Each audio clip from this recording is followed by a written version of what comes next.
A global namaste, good morning, good afternoon, good evening, and welcome to today's broadcast. My name is Nishit Kotak. I'm here with the team of Hindu Academy. Thank you for joining us for another enlightening session on Hinduism. We run Q&A sessions on Hinduism every Saturday, 2 o'clock UK time. At the moment, we are having one of those rare days where it's a glorious day full of sunshine here in the UK. And we're going to be talking about what it feels like to have one of these glorious days. We're talking about the topic of, does God do miracles? After so many months of having dull and dreary weather, finally it seems we've got something going good. So alongside this intriguing subject of, does God do miracles, we will also be addressing your questions on anything to do with Hinduism. So how can you get involved? So it's very simple. You would be watching us on some live stream platform. We are live currently on Twitter, Facebook, and YouTube. All you have to do is just reach out on the chat area on whatever platform you are watching us, and we will then pick up your questions, your thoughts, your comments, and pass them on to the panel of experts here to answer any questions live on air. So as always, our sessions aim to foster a deeper understanding of the richness and depth of Hinduism, to foster open discussions. And today I'm accompanied by my very able team here. We have got Vijay Bhai and Sita Ben joining us. And so we would encourage our global audience to participate fully, and your involvement fully enriches our conversation and our discussions here. So without any further delay, let me get into the focus topic video of today. We will watch this video and then come back to do a little discussion around the focus topic of today. Enjoy this, and I'll be back shortly.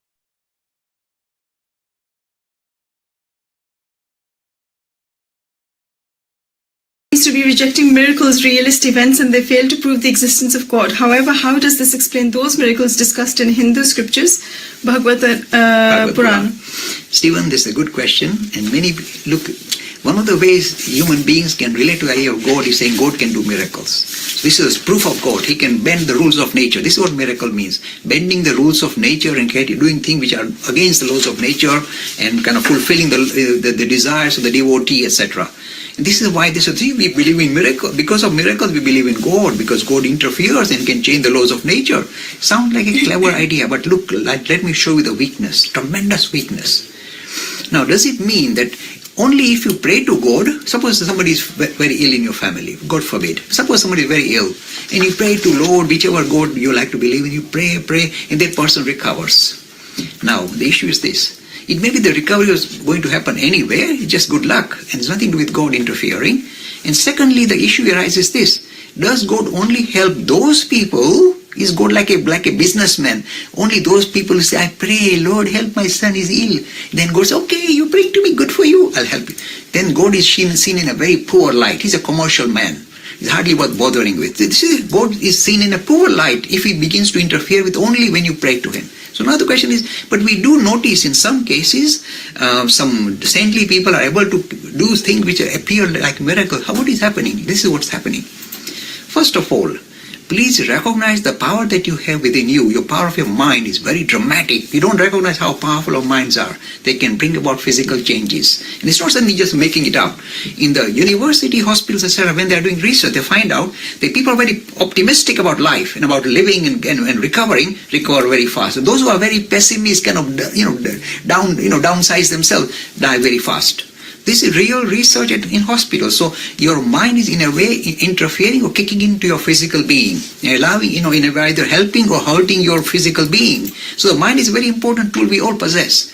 Now I'm suggesting that when somebody worships or prays feverishly to God, saying please help, I'm suggesting it is your own power that comes into play and brings about a change. Not a God, because then God appears in a poor light. He's a businessman then. It is you invoking the power that is within you. By invoking God, by saying that I must get this help, you are in a way invoking the power that is within you, latent power within you that brings about a physical change and brings about somebody to recover. See, think like that. It's much more practical way of thinking. There's another issue I must bring out. Now you see, when you meet a saintly person, a great personality, we have those marvelous personalities. They can, not the God in the heaven, but these great personalities that we perhaps interact with, have the power, because they have, if you like, we are struggling to get, if you like, harness our mind and use the powers of mind to bring about a change.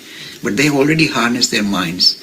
If they take pity on you, and they say, look, I must interfere here, they can use the powers of their mind, not a God in the heaven. Some individual that we love, that we interact with, can use his or her power to, in a way, bring about a physical change. So this is how you can call it miraculous, basically, kind of, in a way, overpowering the laws of nature and bringing about a change. The laws of the mind are very powerful. They can do that. And the Hinduism recognized this is what Patanjali Yoga Sutra teaches. This are called siddhis. So this is possible. But let me also tell the gullible Hindus, watch out. For every 100 people making claims they can bring about this miraculous change, 99% are charlatans. They're going to steal your money. They say, well, sort all your problems out, give us your money and wear these particular wage, etc. Utter rubbish. Don't get taken in for a ride like this. A genuine one will not ask anything from you. Just because of sheer love that he has for you, or that person might bring about a change just because they love you. Nothing to do with money or getting name and fame.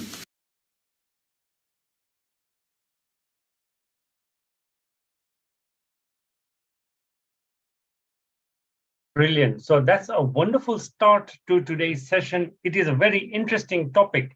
Viewers, we'd like to know, what are your thoughts, your comments, your ideas on this topic of miracles? Have you ever experienced any? Do you know of somebody who has experienced some? So it's very interesting to explore and to get started. In fact, let me just go back a little bit. That video was a little bit of a fun memory for me, because it's not a recent video. That video is a couple of years back. And I remember that because I just saw myself in the background there doing my online live streaming even at that time. And that was like probably about 5-6 years ago, I think. So interesting to see how the content is so relevant even years on. So let's get started. I'll get into it. Sita Ben, we look at miracles. A lot of people believe in them very strongly. Some people don't view that as something that ever is a reality. How can we differentiate between a genuine miracle and mere coincidences in Hinduism? Yeah, that's a really interesting question, because when you think of certain powers that people who are very spiritual by nature, someone who's got a real control over their mind, as Dad was saying, someone who's got a control over the whole body and the whole mind, they develop such tremendous power within their system. And in a way, they're able to sort of transfer the vibrations onto the people around them. So, you do get genuine individuals who are able to make people feel better, make them feel, well again, if they're going through some kind of sickness. And you think, oh, it's a miracle. This person is able to perform miracles. How magical. And then if you start thinking that everything is miracles, then you kind of lose the sort of solid foundation of what you're on about, because you think, oh, this is just some airy-fairy thing that doesn't have any real scientific evidence. It's just, magic tricks. But actually what we're finding is that when you harness the power of your mind fully and you know how to do so, you've learned the mechanism, how to harness the power of your mind, you no longer see it as a miracle. And actually just last week at Eton, I was just talking about, suppose you see a magician performing a magic trick and you're just amazed by it. You think, wow, how did this magician do it? It's a miracle. But then if the magician then explains the mechanism to you, saying, oh, I just pulled this lever and I just did this and this. And then when you understand how he did it, then you think, oh, that's not a miracle. I know exactly what to do. I know how to do it. And that's what it is with a lot of these very spiritual individuals. They're able to do things because they have harnessed the power of their mind. And for lay people like us, it looks like a miracle. But actually, it's just because they are using a greater percentage of the power of their mind. It's something that all of us do have the potential to get to. But it's the fact that we use such a tiny little fraction of our minds that it seems miraculous. Whereas actually, if you know how to harness it, it's not a miracle. Vijay Bhai? No, I agree, Sita. I think that's one thing you have to keep in mind, that I think just because as of now, the the scientific research into the metaphysical is still very, very minimal. So people will see that the idea of using your mind powers, or at least you're tapping into your own metaphysical powers to kind of, help others, that is still not seen as the norm. But as Sita mentioned, once you understand it, becomes a norm, it's not a miracle anymore. It's just that how the innate capability that every human being has. But having said that, I think we have to be careful with the idea of miracles, because quite often miracles can really misguide you and really put you in the wrong path. As Jay Bai mentioned, I think one thing also to just to add what Sita said was that when you really pray really hard and really pray, very fervently pray to somebody, quite often you feel, somebody's recovered. And quite likely, as Sita mentioned, maybe it's your own metaphysical, powers which are coming out to kind of help. It's genuine. But if we say that God is doing it, then of course, as Jay Bai mentioned, it feels like God is being commercial here. He's helping some, not helping others. As a matter of fact, usually if God is really genuine, he would help the one who doesn't believe in him, because he goes, look, poor man, he doesn't even know me. He doesn't even understand me at all. I should even help him even more rather than less. But when you say that somebody who loves me, I help him more, then God becomes really biased. Because ultimately, if you believe he's the creator of all beings, then why only people who kind of look up to him and kind of really hold on to him helps? He should help everybody. So I think we have to be careful how miracles are seen in this case. Yeah. Superb. What a great start to the session. Now, I have had a number of questions from people. So bear with me as I ask these questions. The question I've just been asked is, how do we maintain a balance between faith in miracles and the risk of being gullible or being taken advantage of? It seems that you can't experience a miracle without some faith in the miracle. And if you have too much faith in it, people take advantage of it. And then you can't really discern which is true. Like the magician, for example, that's not real. It's not a real magic. It's a trick. It's sleight of hand or misdirection, but it feels very real. So some people would not be able to tell. Is there any advice you would give to people when they're dealing with the topic of miracles? Sita. Yes, of course. I mean, if you want to have the Swami Vivekananda's words, if you want to have faith in anybody, have faith in yourself. Have faith in your own strength, in your own potential, and that will guide you throughout your life. So Vivekananda always said, never sort of, just gullibly follow whatever is presented in front of you. Always think about it. Think, is this genuine or is this not genuine? Think about it for yourself, and your own heart, your own intuition will guide you in the right direction. And as we were saying, with the idea of miracles, something looks miraculous because we don't know how it sort of comes into operation. So we have to always bear that in mind, that sometimes we have to be humble in the fact that we are not currently aware, we are not currently able to control our minds in the way that a lot of these spiritual giants can. And another sort of sign that somebody is genuine, as Dad has said many times, is a genuine spiritual master will not ask anything in return. They will not ask for name, they won't ask for promotions, they won't ask for money, they won't ask for anything.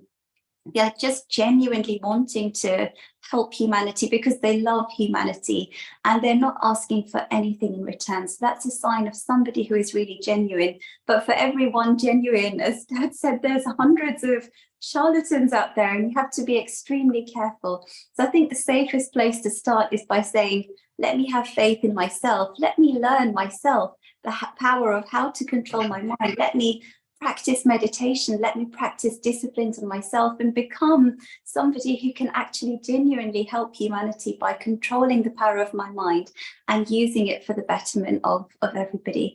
Vijay? Just to add to that, Sita, I think anybody who talks about general miracles, I think you should stay away person, because there's just way too many people who do all kinds of miracles to try and gather your faith. It is true that quite often something that looks miraculous is perhaps because we still don't understand the laws of science as such, because science is still in a nascent stage. There's so much for discover. Quite often in the past, something that's seen as miracles, now it's become normal science. So really, we have to be very careful how we analyze. As Sita says, use your own mind to really think, is it really a miracle or not? And quite often, the one thing that David Hume said was really interesting, was that if something that happened and that's really miraculous, the fact that it hasn't happened before is in a miracle in itself. It should have happened before. If it's going to happen once, it should happen many, many times before. So that in itself is a miracle. It hasn't happened before. So I think we have to be very careful how miracles are seen. And again, quoting David Hume, I really like him in this kind of idea, because he said that quite often people who are very emotional, very excitable, they want to see miracles because they're not as serious and confident in themselves. So they see them because they want to see them. They see miracles in things. So be very, very careful. And one point we had also is that, when Jay Bai said that, be very careful of charlatans. It's very, very, very. I'll give you one simple example. I've seen some sort of, people who do astrology in India. You give them some sort of a little stone and they open the hand and it becomes like a piece of gold or something. And you go, if you ask somebody who doesn't understand science, okay, yeah, well, maybe. But the fact is, if you look at proper science, even the power of sun cannot make gold. Ironically, if you study science, it says that you need a supernova explosion and the reverberations to break down iron into heavy metals. It is millions of degrees to actually break down iron to make any heavy metal like gold. It's literally impossible. It's very, very rare. That's why all the heavy elements you see in science, in space, or in Earth, are bigger than iron. They're very rare in nature because it requires a supernova to actually make those metals. So when somebody comes and, oh, look, I got this stone in my hand, I do this, and you get some special gold or something. You go, how is that possible? It defies the usual laws of science. So be very careful how we judge this kind of things. Yeah, we have to be very, very careful. So use your own rational faculty and say, is it really a miracle? And other thing is this, I remember Jay used to mention, I think it's Professor Roger Penrose, and he was saying that the fact that this universe exists as it's now, the Earth exists, is the chance of us in this particular right orbit, right climate, is so tiny, minuscule. That is in itself a big miracle. Forget other miracles, right? So if you can't accept that as a miracle, then I mean, what else can be called a miracle? So I think there's so many miracles in nature. I don't know why you would like to look for extra ones in material kind of, material kind of miracles. So yeah, there you go. Amazing. So I've experienced certain things, certain phenomena. I wouldn't call it a miracle, but things that I cannot explain. But what my approach is, just because I don't understand it, doesn't make it any less real than what it is. So my approach is respect it for what it is, but I don't get too bogged down with it. I observe it and I leave it as it is. But there, Jay Bai used to say something that social media is a great tool to leverage. It allows us to cut across geographical boundaries, connect with people across different countries and cultures.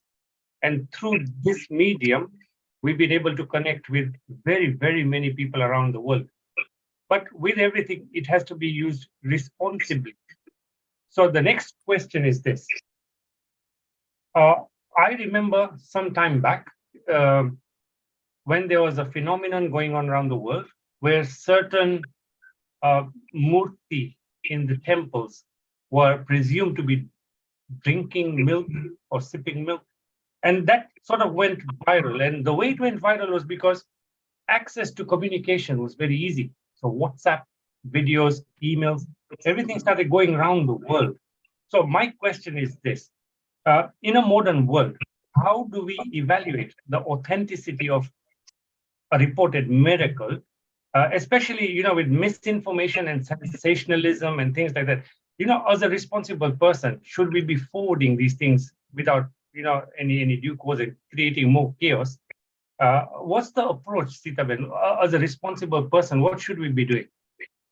I think just don't send it until you've actually verified it for yourself. If you've actually gone and done it and you found something, then maybe explore it, see what there is, rather than sort of spreading any kind of misinformation. And actually, something which is a little bit related is, sometimes, actually, interestingly enough, I learned about it in my anthropology degree, this concept of miracles and why humanity is very sort of fascinated by the idea of miracles. And they actually used the case study of India, actually, and they said, you know, there is a case where there is a certain deity called, for example, Santoshima, and there is this whole thing that if you pray to her, if you do certain, you make a bargain with her, you say, I'll donate this much, I'll do something good, then you know, my son, you know, I really want my son to get the top grades and go to the top university. People do these kind of bargains with God. And then when, for example, out of all the millions of people who do it, the probability is always there that it will work with some people. And these movements are extremely clever. They push those people to the front, put them in front of the camera and say, look, I did this prayer, and look, it helped my son to get the top grade because I prayed, and I prayed with all my heart and it worked. And then that information gets spread to the rest of the world through social media. And then everyone thinks, wow, maybe I should do it too. And there's a probability of people where it will work, but there's also a probability of people where it won't work. Just the sort of, you know, how maths works, basically. Some it will work, some it won't. And those that don't work, they think, oh, I didn't do a proper job. I didn't have proper faith. So it didn't work for me. But, you know, I'm a failure and I'll just hide away in the corner. I won't tell anybody about it. And the ones that the probability is there that it works, they blast it out into the world. And everyone thinks, wow, this is a miracle. So we have to think of these things logically. It's actually just the law of probability rather than an actual miracle. So very, very interesting to sort of see how humanity latches on and thinks, wow, this is incredible. Whereas actually it's just the law of probability. No, it's very interesting. I mean, that's why I love Swami Vivekananda, because he's very clear. Why rely on all this kind of other people to kind of prop you up? Just use your own self, your own innate ability to prop yourself up. Don't go out looking for props. This is what is happening. I mean, I think Nishit, by the thing you mentioned about the Buddhists drinking milk. I mean, I'll tell you something. There's a little news in the video, and they were showing behind in the gutter, and milk was flowing through the gutter. These people were thinking that, look, they quite often a lot of objects we have got properties of, you know, what do you call that? They got kind of I forgot the name, but they got properties that attract molecules, right? So if you're going to give molecules a certain temperature, you think that it's drinking, but sometimes it's absorbed or just flows on top of it and it just goes down. And then people say, look, miracle. I think we should try, and personally, I would say that, I know some people not like it, but personally, I say you stay away from that. Please rely on your own strength and your own abilities to, you know, don't get fooled by miracles to buttress your faith. Look, as I mentioned earlier, just go out and look at a tree, look at a leaf, look at the power of photosynthesis. When you see that, can you imagine converting light to food? I mean, that's a big miracle in itself. You don't have to go look for other miracles in material kind of, you know, objects. There are miracles out there which are immensely powerful. The wonder of nature is so awesome that you don't have to go look. They're already there. And the fact that you understand them shows there's something so beautiful out there, rather than relying on some flimsy miracle. That's my view on this. Fantastic. So let's look at another interesting question a viewer has asked. They're looking at the role that miracles play in strengthening or challenging one's faith. So do miracles help you to solidify your spiritual beliefs, or do they generate more doubts and questions? Vijay bhai, let's start with you this time. You're right. I mean, when you see this, it does create doubts. I mean, you see something you don't understand. But it's better to be in a doubt than say, it's a magic or miracle. I'd personally say that it's rather be doubtful and try and figure out what it could be. Even if I can't figure out, it's better to be skeptical in this particular sense than to say, oh, yeah, look, it's a miracle. And I have to accept that shows the evidence of a higher power. If you want to find higher powers, I have to look inwards and try and find those higher powers. Asita? Yeah, that's very, very true. And actually, I was just reading some Swami Vivekananda's work this week, and he was saying that prana is the life force which is within us. And if you're able to harness that life force, the things that you can do are absolutely incredible. You can read people's minds. You can say, "Let it rain," and it will rain. Like, all the powers of nature sort of come under your control, and that's really the sort of pinnacle of being able to control not just the life force within you, but have that control and understanding of the life force which is across the universe. So actually, when you look at it from an outsider's perspective, you think it's a miracle, but actually all of us have the potential to reach that state of complete sort of concentration, complete sort of enlightenment, where these things can actually happen. And to an outsider, they look like a miracle because we don't know how to do it. But when it's actually possible, when you see individuals who are spiritual giants who have mastered that ability, you can see them sort of doing these incredible things. But the thing is, the genuine ones, even though they have the power within them to do these incredible things, will not make a big show and dance of it. They will just focus on enlightenment and supporting those around them to achieve enlightenment, because they don't want to be magicians for humanity. They want to do something far greater, far higher for humanity. So the real genuine masters, even though they have this ability, they don't exercise it. They don't want to be performing miracles or magic. They want to support the rest of humanity towards enlightenment. Super. So miracles seems to be something that is universal across different religions and cultures and so on and so forth. So a lot of these people, whether it's Hinduism or some other kind of religion, they usually have some sort of a sacred place or a pilgrimage site that is a place they visit quite often. Why do miracles seem to happen more frequently at certain sacred locations? And what is the significance of this kind of a thing in Hinduism? Sita? So I mean, with a lot of places of worship, for example, people come together collectively to think about higher things.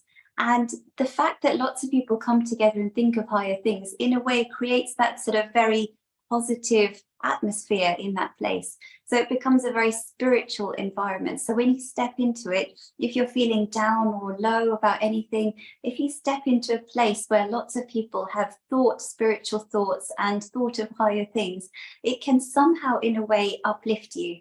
So I think that's really the logic behind a lot of these places of worship, and possibly the reason why people may perform miracles. I mean, the genuine ones would not even want to perform miracles, for example.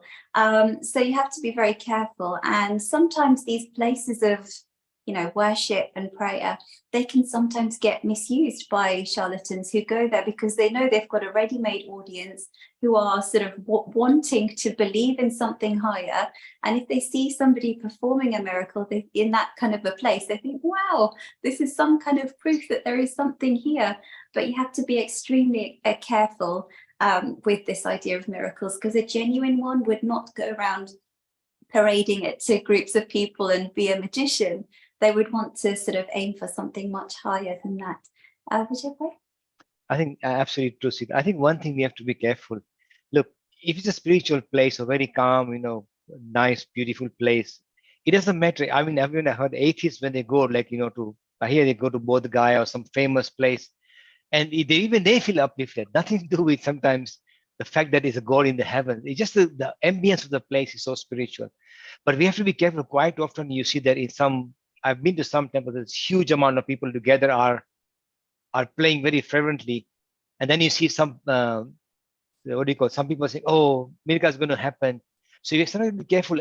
It doesn't have to be, sometimes it could just be that the idea of a lot of excitement is taking place. Because the idea of invoking inner powers is because it's very special abilities.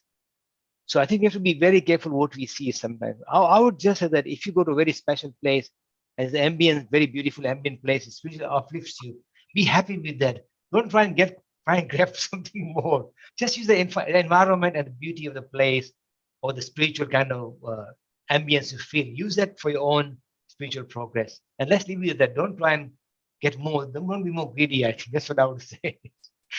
Super. So Jaybai once mentioned that through the power of meditation and yoga, he was able to tap into a higher, I would say, a higher experience of the world than we normally do.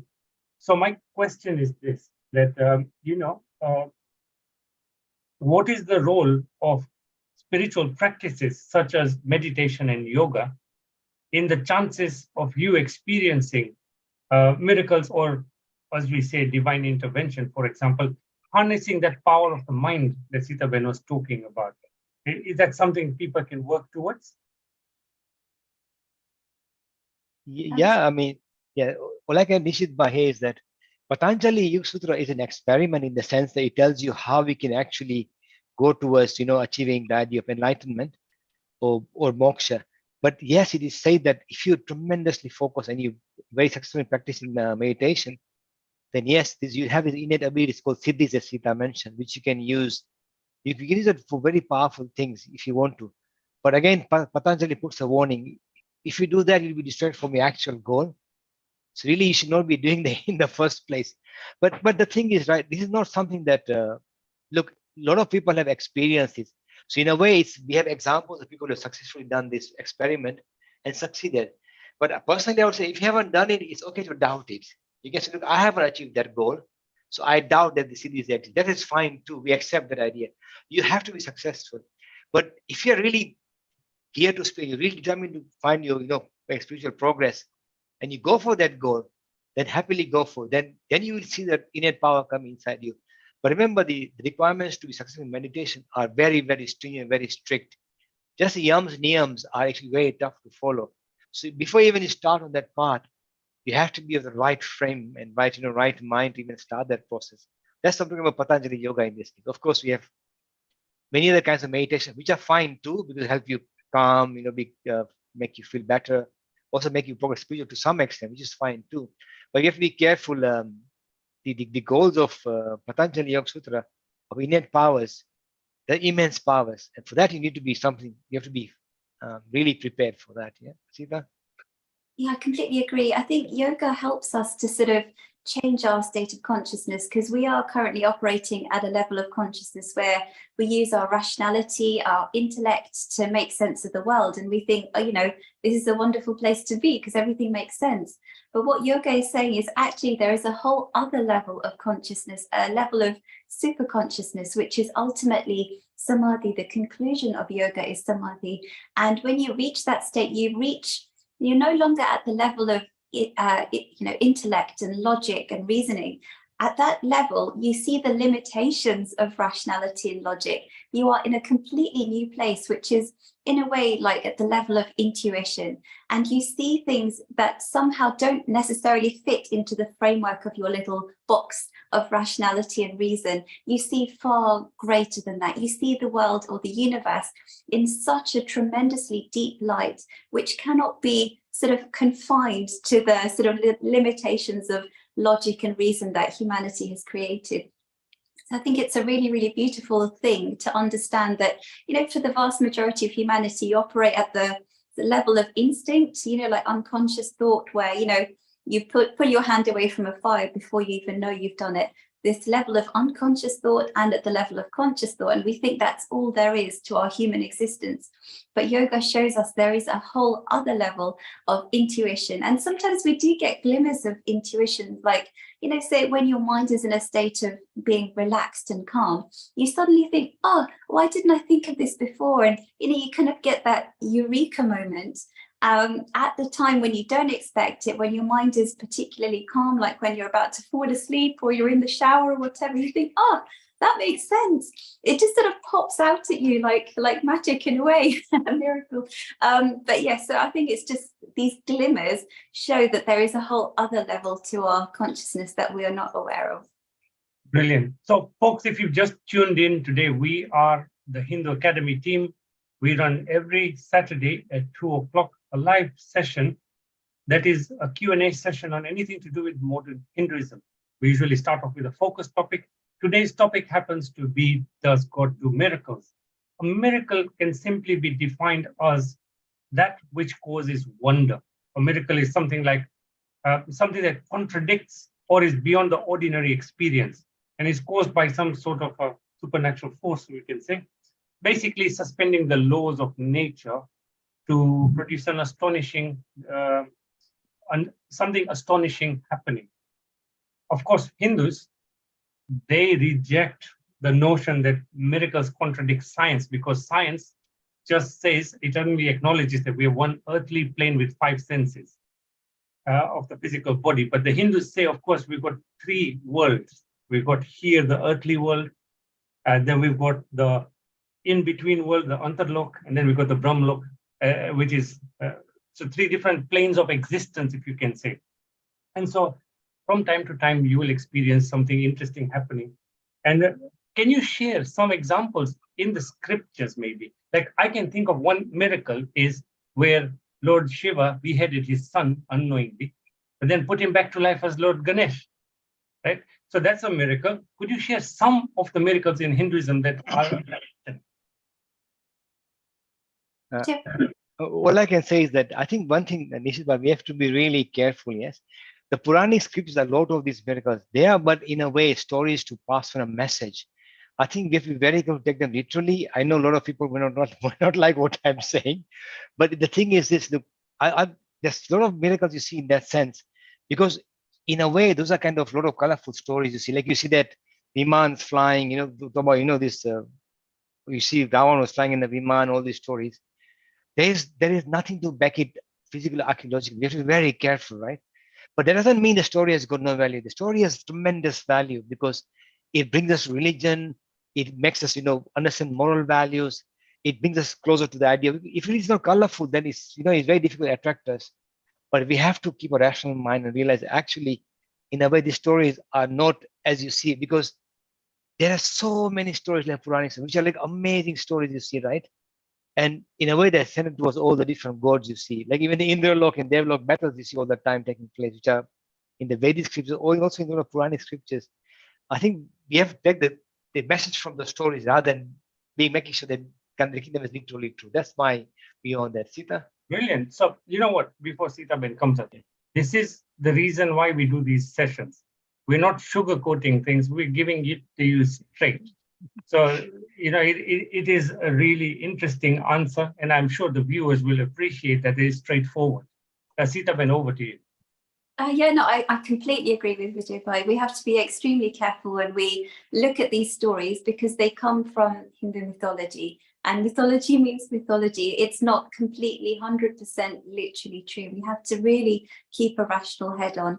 And these are stories which contain a lot of ethics, a lot of morality, a way that we can especially draw children towards the idea of religion and spirituality.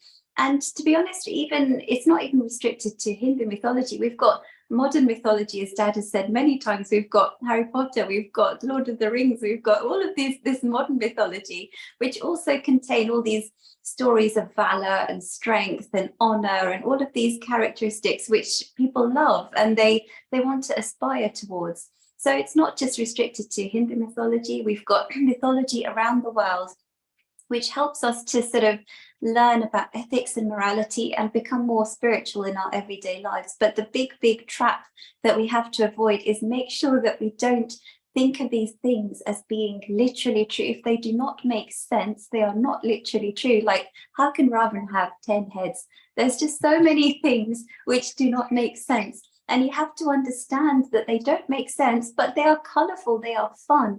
And it's nice to have an element of fun in spirituality. Otherwise, you're just sort of looking at heavy philosophy and it feels very dry. So this adds a bit of color and vibrancy to the idea of spirituality. Brilliant. So, folks, I'd like to conclude this topic here for now. If you have any questions on general Hinduism, please feel free to put them into the chat area on whatever platform you're watching us. And in conclusion, I'd just say that our exploration of this topic, does God do miracles, has led us on a fascinating journey through various aspects of Hinduism and its understanding of miracles. We discussed the spiritual significance of miracles, their role in strengthening or challenging one's faith. We looked at the need for having a balanced approach that embraces both skepticism and an open mind towards divine intervention. Throughout this discussion, we've considered the cultural and historical context of miracles in Hinduism. So like, for example, when Vijay Bhai mentioned about the colorful stories, that is the context of the time when they were written, and that was the way messages were passed on. We looked at also the universality of miracles across different religious traditions and the role of sacred spaces and pilgrimage sites.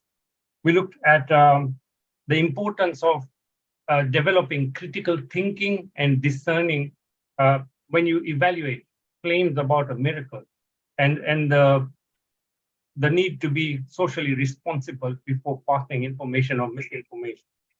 So as we wrap up this topic, I hope that you all had an interesting discussion with us on this topic. And now we are open up to general Q&A session on Hinduism. So we have a question here from Tushar Bhai. Tushar Bhai, hello, namaste. So Tushar Bhai is saying, was Santoshi Ma invented in the 1970s by a Bollywood movie? Yes, I think it was. But again, it just goes to show, the movement that it creates, the fact that it was able to sort of inspire so many hundreds of thousands of people to want to, do this bargain with God. So I think it just shows that humanity is always wanting to look for some kind of solution to the human condition. But the way to do it is possibly not through miracles, but by gaining that strength within yourself to say, let me be physically and mentally strong to deal with all of the challenges of my life, and let me do the best that I can, rather than relying on an external personality to solve all of my problems. Vijay Bhai? Yeah, I think one thing to keep in mind is that, look, in India, there's so many forms of mother goddesses. I'm afraid some are fairly new, because I'll give you one interesting, very unusual experience I had. I was going in a rickshaw in India, and I saw some picture of mother goddess, which is nice, but it looked different. And I said, this is a new one, I haven't seen it before. And he told me it's Bhutuma. I said, what does Bhutuma mean? He goes, this is the mother goddess for the people the cobblers. I said, what? I was shocked when he said that. I said, so that basically people can make images in their own form to worship. So some become popular for various reasons, because of cinema, some become popular because of many people have, as Sita said, one person has really succeeded and got a miracle, and people say, oh, look, this mother goddess gives you, and people follow it. That's okay too. So I think, I'm pretty sure this is not the end of it. We'll have a lot more other forms of goddesses and gods coming in Hinduism over the ages, and some become popular, some don't become popular. It's quite interesting to note that even Vishnu was not as popular. If you look at the Vedic scriptures, it's hardly mentioned, maybe even one or two times. I haven't seen it personally, but very rarely mentioned, in the sense that, but now it's very popular to believe in Vishnu. So I think this idea is that as humanity aspires to spirit, to divine, we'll go through many iterations of trying to find God in many different ways, in many different forms. And that's absolutely fine. So it may be that Santoshi Ma was invented, but if it helps people progress spiritually, make them better persons and, more discipline, give them more ethics, then so be it. All the better for everyone. Brilliant. So I know Jay-Bhai used to be in a number of interfaith discussions at times. And recently I came across the videos of a gentleman called Christopher Hitchens, who is an atheist. And I listened to some of his debates with the Christian faith and the Islamic faith, etc. My question was, what role, and they're like polar opposites, whoever's got their chosen faith will defend it rigorously. And he being an atheist, will tear them apart, pick holes in them. What role can Hinduism play in fostering interfaith dialogue and mutual understanding amongst people of different religious and cultural backgrounds? Because at the end of the day, you are whatever religion you are because simply of the fact you're born into that family, unless you choose to then opt for something else. So at the end of the day, we are all human.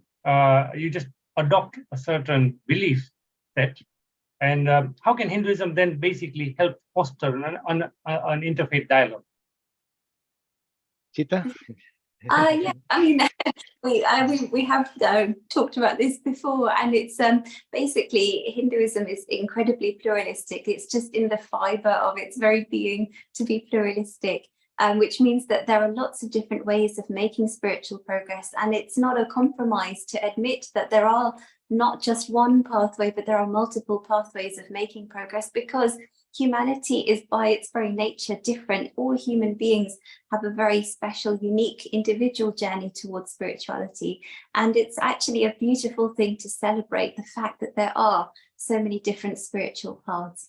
And I think another very sort of wonderful thing is that Hinduism is not fixated on, a particular deity or a particular god in the sky. We also have this idea of non-theistic Hinduism, a principle-based spirituality, which is far more philosophically sound and can really sort of take on the challenges of atheists and agnostics, especially in terms of how to address the issue of suffering, how to address all of the unfairness of the world. Because if we say that we are essentially all divine, then we can't just sit in the corner and blame a god in the sky. Why is God so awful? Why did he create such an awful universe? Whereas actually we're saying, look, we are all the spark of the divine on earth. So the responsibility is ours to do something about it. So in a way, this non-theistic Hinduism is something which can appeal to people of all religions or no religions, hopefully. Without the tops and tails of Hinduism, we're not going to rubber stamp anybody as being Hindu if they don't want to be. We're just presenting these ideas, and we hope that just by sort of living those ideas and principles, they can sort of catch on. Vijay bhai? Yeah, I think Nishit bhai, you mentioned Christopher Hitchens. Actually, I really like him a lot as well. I've actually read his book, Why God is Not Great, and very insightful. I think Hindus generally, well, at least they know they should be open to listening to all kind of views. And personally, this is why I love Ramakrishna Paramhans. He's the person who actually said that there's so many myriad ways. Not only that they are there, they actually live those kind of myriad ways. He changes his entire lifestyle to follow different paths. And so ultimately they give the same goal. That's a very, very important kind of message for all of us to remember. So it doesn't matter. I mean, it can be atheists. I know they're very strong atheists. Hitchens was so happy to say that I have one life, and after this life, I'm glad this is over, and whatever I live in my words or in my speech is what will live on. And he was pretty happy with that. And I love him because he's such a rational guy and he's a very sharp-pointed person. But the thing is, for Hindus, I think we should always open ourselves to all kinds of ideas. It's okay. I mean, there are very many Hindus who say they hate atheists in nature, in the sense that they believe, say, idea of something higher, spirit or something. Maybe not necessarily God, as Sita mentioned, none kind of theistic kind of approach to spirituality. And that's fine too. So I think for Hindus, that's the biggest way Hindus can give. Don't worry if what people say to you. If you find whatever suits you best, use that path to make spiritual progress. I mean, if tomorrow somebody comes to me and says, I'm a Hindu, but I don't believe in Shiva, I'll say, okay, fine. You believe in I don't believe in Vishnu. It's okay. See, we are very open like that. In a way, it's a very open idea. So I think we have no problem in interfaith dialogue. And we should, as Hindus, we should take part and be open to ideas to help us in our spiritual progress. But for the past couple of decades, Jayabhai has devoted a lot of time in helping promote Hinduism in the modern world. He's seen, or he had foreseen, the challenges not only Hinduism but every religion would have in relating to the young modern generation. So I'm going to ask you, Vijay, because you help out with teaching Hinduism for the younger generation in terms of helping them prepare for the O-level exams and so on. What are some of the key challenges and opportunities for Hinduism in the modern world, particularly when it comes to preserving the rich cultural heritage we have, but at the same time adapting to contemporary social context? Actually, it's not that hard. I'll tell you why. A lot of the children today are already glued on in that kind of thought, because children ask me very openly nowadays. They say, look, do you really believe that God can have this funny form, or could you have this God? Do you think this is really true? What our parents are doing blindly? But if you explain the meaning behind it, look, these are stories, colorful stories. Or if you do all the rituals in the temple, if you explain, look, these are very good for discipline, because you never think of God every day, all the time, right? But by doing the rituals, you do every day, flowers, puja, bring incense. In a way, it disciplines your mind, a reminder. Then they say, yeah, okay, that I accept. So you have to explain, as Jayabhai said, in a very rational manner. And the other thing is that in the modern world, people prefer lot more people non-theistic kind of idea to God. I'll be honest with Nishit Bhai, I've seen that many times. I'll tell you something else. I go to interfaith sometimes, and I've talked to imams as well. And you'd be surprised. They may not say it, but they told me they're struggling because the third generation of the Muslim children who are educated, they don't go to mosque. They go only on Eid or something. They don't pray daily. They don't pray. They are facing the same trouble. So in many ways, Jai Bhai, the message Jai Bhai has put without as serious a Hindu stamp, is the idea of explaining the idea of the spirit within you in a way of in a non-theistic kind of mode. To say that you yourself are divine, work from that angle. And that's something I think not only Hinduism, but people across many faiths, even atheists are kind of looking at that kind of mode to spiritual progress. So I have a strong feeling that if not now, in the few years or decades to come, Jai Bhai's message will become mainstream. This is my personal conviction. Sita? Thank you. That's really nice to hear. So yeah, I mean, of course, this idea of interfaith is very important, but even the fact that people are, in a way, moving away from this idea of religion because it comes with it is so much baggage, so much, oh, you have to do this, you have to do this. And young people these days are just not interested. But in fact, Hinduism doesn't see that as a problem. It's in fact something that we should accept because the world is changing. But the fact that humanity is in a way looking for a new way of becoming spiritual, maybe through wanting to care for the environment, wanting to do something for their communities, that is spiritual. And it doesn't have to have the tops and tails of a religion to it. And from the point of view of Hinduism, that's a wonderful thing. You know, everyone is sort of worried about the state of the world. You know, everyone is moving away from God and religion. But actually, from the perspective of Hinduism, we are just in a way exploring new avenues for making spiritual progress. For centuries and hundreds and thousands of years, all of these well-established religions have served a purpose, and they probably will still continue to serve a purpose. But humanity is always innovative. It's always looking for new ways of making spiritual progress. And I think, you know, the younger generation are very innovative and they'll come up with their own ways of being spiritual. And that's not a threat. It's in fact something to be celebrated, because the more ways there are to be spiritual, the greater the celebration in a way. Fabulous. So that's been a really interesting discussion today. We've looked at the focus topic, which was, does God do miracles? We addressed a lot of things there. We've had a nice open chat here on modern Hinduism and where we are going with it. This is the reason we are here at Hindu Academy. This is the reason we pitch up every Saturday at 2 o'clock to help answer the questions that you may have. If you're struggling with understanding Hinduism, feel free to tune into our broadcasts and ask any question live, which we can help you to come to terms with. So with this, I think I'm going to close this session up for today. We are missing Manish Bhai in action. And so hopefully next week we will see him on the call with us. And I'd like to share, before I close the session, I'd like to share a quote for the day. This is a quote from Swami Vivekananda. And the quote is basically something that we touched on this afternoon. Let me share that.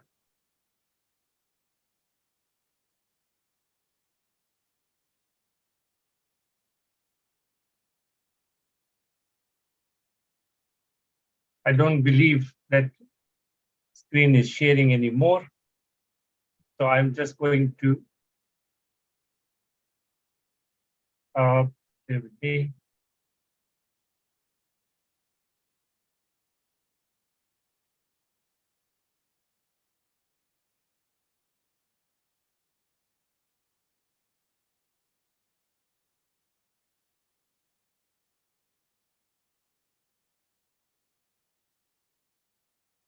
The joys of technology. I think you just pronounce it, There we Nishit. go. Yes. Yeah, so the quote is basically, no, the screen share wouldn't stop. Oh. The quote is basically, the greatest religion is to be true to your own nature, have faith in yourselves. And that was a quote from Swami Vivekananda. So with this, I'd like to wish you all a wonderful weekend. Here in the UK, we have a holiday weekend, so we're off on Monday. We look forward to seeing you possibly next week, Saturday. I don't know. We will update you. We have the King's Coronation, which is an event that's happening for the first time in 70 years here in the UK. So I'm sure a lot of people will be tuning into that. We will update you on next week's broadcast timings well in advance. But yeah, with that, we wish you a great week and namaste.